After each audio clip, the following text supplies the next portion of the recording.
Hey, you guys, and welcome to Book Haul Monday, where there's a book haul every Monday while supplies last. And I know you guys probably won't be seeing one for a while after this because this is the first haul of 2015, and these are all the books that I bought so far in 2015. And I haven't really bought any others yet, unless you want to count Kindle books, which I'm not, but I only bought like 3 of those, but they're not like what I'm counting towards like my overall goal of the year, since my main goal is to read the physical books that I own and clear out space and stuff. So I made 2 book outlet orders. One was for 4 books, and then like a couple of hours later, because I made that around midnight or like so later that day or the next day in some case, they had a $5 off coupon.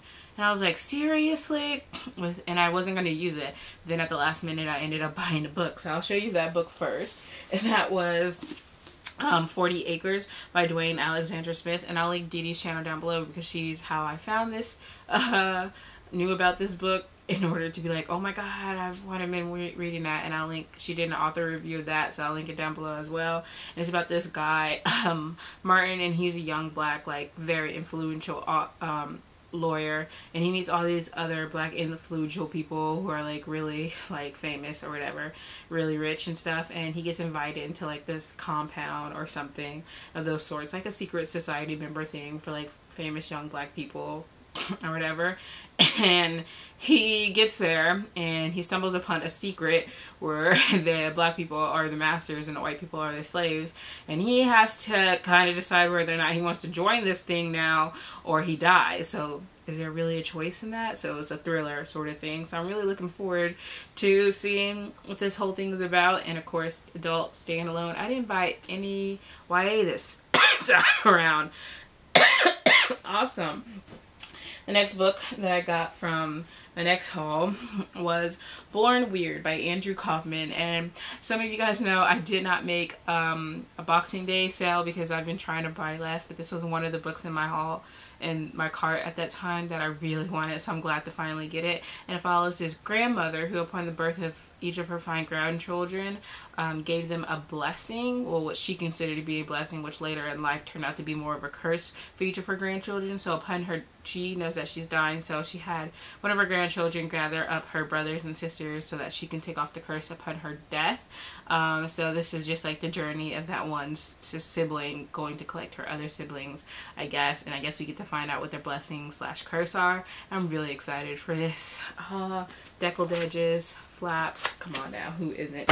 And then the next book that I got was A Song for Us by Tessa Mermet, and this is the 3rd and final book in the White Trash Beautiful trilogy. The second one is White Trash Damage, and then A Song for Us. Like, the cover and name change, but it follows this girl at the beginning of the first book who's a waitress, and she meets this guy who's a rock star and new adult. You can guess probably what happens.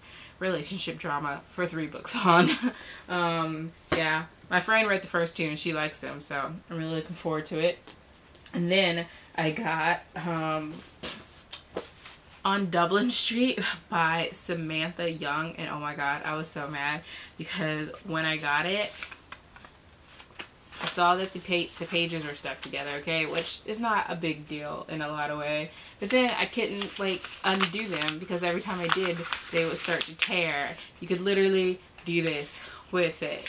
Like, it's not coming apart. It's like it's sewed or something in the middle of this book, and I was so pissed off. They sent me a replacement copy, but I'm still not over this. I'm still like looking at this book half the time like, how did this even happen? Why is this a thing? But I really like On Dublin Street. I already read it. I gave it like 5 out of 5 stars, but I wanted a physical copy for myself to hold and to love. And it follows this girl Jocelyn, and she's like moves away from the States over into Scotland just to kind of escape like what happened in the past. Like, it was just horrible or whatever. And of course she meets this guy. It's another new adult genre book, you guys know. So the main reason that I made that that first order in the first place is because of this one book, and it was Alias Hook by Lisa Jensen, which I really wanted. And they have like they've been having it on there like 1 or 2 copies at a time, but I really wanted it for myself. And this is a Peter Pan retelling, or more correctly, it's a Hook retelling. It follows Captain Hook, and it kind of go through like what his past was, what brought him there, and he really just doesn't want to be in Neverland. He really just hates being the fool, or for like Peter Pan or whatever. But then this lady who dreams, an adult who dreams her way into Neverland happens, and Peter Pan is not with this because it's against his rules or whatever. And so I guess her and Hook have to kind of work together, and she kind of sees Hook in a new light or whatever while they're escaping Peter Pan, hunting down this woman. Doesn't it sound amazing? I know it sounds amazing to me. I've been wanting to read it forever, so I'm so excited to have this in my hands, and hopefully I will get to it soon. It's just so beautiful. You get that cover. So those are all the books that I bought this month. Isn't it just, well, I bought these in January, so I haven't bought anything for February so far, so we'll see how that goes. You guys tell me, how is your book buying going? I didn't actually buy any YA, so that was first. I only had bought one book that I read, so I won't count this towards my TBR. I read 2 physical books in January, so I feel like I need to read 2 more books, physical books that I own, before I buy any more books. I'm trying really hard to keep to that promise, but there's stuff in my book outlet cart that I really want. So you guys let me know how your book buying is going so far this year, and I'm going to talk to you guys later. Bye.